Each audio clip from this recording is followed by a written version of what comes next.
প্রিয় দর্শক, আজকে আমরা জানবো ঈদুল ফিতর এবং ঈদুল আজহার দিনের সুন্নত সমূহ।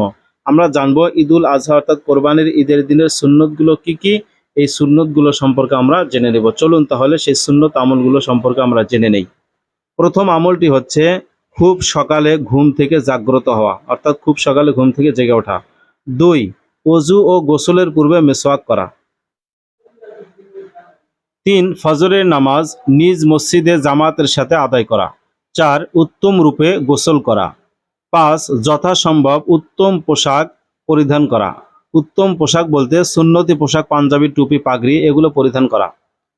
7, ঈদুল ফিতরের দিন ঈদগাহে যাওয়ার পূর্বে কোনো মিষ্টি জাতীয় দ্রব্য আহার করা, অর্থাৎ রমজানের ঈদে ঈদগাহে যাওয়ার আগে কিছু খাওয়া।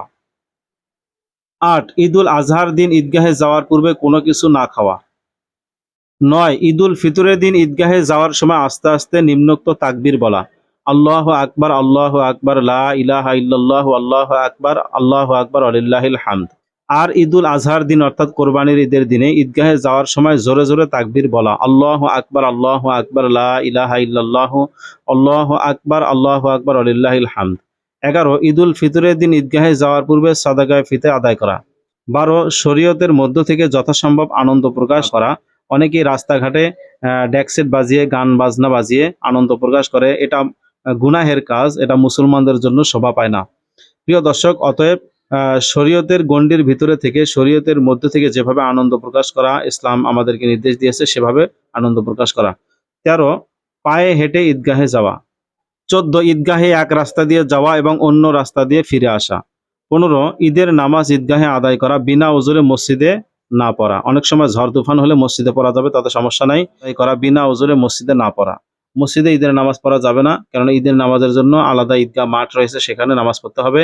যদি ঝড় তুফান বৃষ্টি হয়, প্রচন্ড বৃষ্টি হয়, তাহলে আপনি মসজিদে পড়তে পারবেন, তাতে সমস্যা নাই।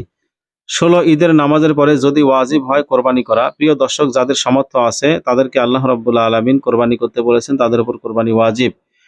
এরপরেও যদি তারা কোরবানি না করে, তাহলে রাসূল সাল্লাল্লাহু আলাইহি ওয়াসাল্লাম বলেছেন, যে ব্যক্তি সামর্থ্য থাকার পরেও কোরবানি করবে না, সে যেন আমাদের ঈদগাহে না আসে।